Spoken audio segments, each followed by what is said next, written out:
नमस्कार, बहुत बहुत स्वागत है आपका। मैं हूं आपके साथ ऋतु ज्ञानवानी। आप देख रहे हैं न्यूज़ 18 का डिजिटल प्लेटफॉर्म। केंद्र सरकार ने अपने 50 लाख कर्मचारियों और 65 लाख पेंशन धारकों के लिए 8वें वेतन आयोग के लिए टर्म्स ऑफ रेफरेंस यानी TOR को मंजूरी दे दी है। अब 8वें वेतन पैनल को 18 महीने में अपनी सिफारिशें सरकार को देनी होगी। पैनल बताएगा कि फिटमेंट फैक्टर कितना रखा जाए और इसी से नई बेसिक सैलरी तय होगी। यानी अभी सैलरी कितनी बढ़ेगी ये नहीं पता चलेगा, ये 18 महीने बाद समझ आएगा। रिपोर्ट के अनुसार इस बार फिटमेंट फैक्टर 1.86% से लेकर 2.47% तक रह सकता है। 1 जनवरी 2026 से 8वें वेतन आयोग को लागू माना जाएगा, जिसके बाद जितनी देरी नया वेतन लागू होने में होगी वो एरियर के तौर पर जुड़ता जाएगा। पहले समझते हैं कि टर्म्स ऑफ रेफरेंस आखिर होता क्या है।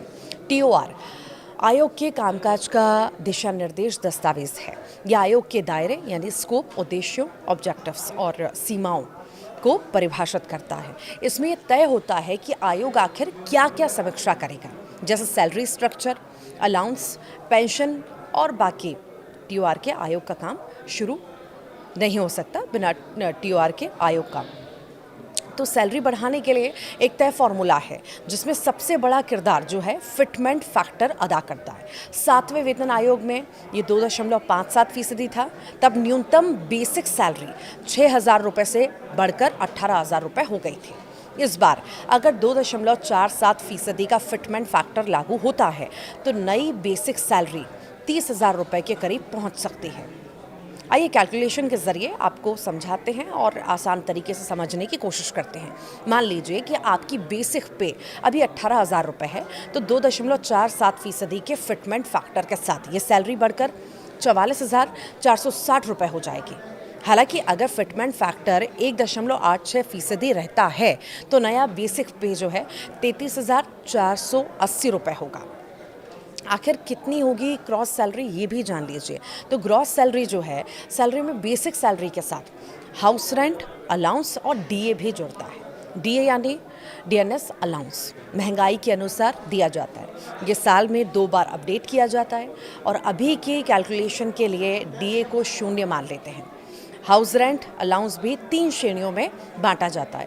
मेट्रो सिटी में रहने वालों को बेसिक का 30% और Tier 2 सिटी के लोगों को 20% और Tier 3 सिटी के लोगों को 10% हाउस रेंट अलाउंस मिलता है। अब ग्रॉस सैलरी कुछ इस तरह से होगी। तो new gross salary equals to current basic pay होगा और इसको इनटू करेंगे फिटमेंट फैक्टर से, प्लस करेंगे DA और फिर HR क्लास। कैलकुलेशन के लिए मान लेते हैं कि कई बेसिक सैलरी 2.47% फिटमेंट फैक्टर के हिसाब से बढ़ी, तो नया वेतन जो है 44,460 रुपये होगा। HRA 30% मान लेते हैं, DA को 0 रख लेते हैं। अब इसे फॉर्मूले में डालते हैं। नई सैलरी होगी 44,460 प्लस 0 प्लस 13,308 इक्वल्स टू कितना हुआ 57,798 रुपये। तो इस हिसाब से कैलकुलेशन होगा। जो केंद्र सरकार ने बड़ा फैसला लिया है और बड़ी राहत दी है, ये कहीं ना कहीं खुशी देने की बात भी है और ये बड़ा फैसला लंबे वक्त से सभी इंतज़ार कर रहे थे। हालांकि अभी इसका कैलकुलेशन बहुत जल्द हो जाएगा करना, और पैसा आखिर कितना बढ़ेगा, कब तक बढ़ेगा, ये अभी तक पूरी तरह से क्लियर नहीं है। पर फैसला सरकार की ओर से ले लिया गया है और इससे सीधे तौर पर जो है फ़ायदा भी मिलेगा। जो केंद्र सरकार ने ये बड़ा फैसला लिया है, 50 लाख कर्मचारियों और 65 लाख पेंशन धारकों के लिए 8वें वेतन आयोग के लिए टर्म्स ऑफ रेफरेंस को मंजूरी दे दी है। आप क्या सोचते हैं, ज़रूर बताइएगा। नमस्कार।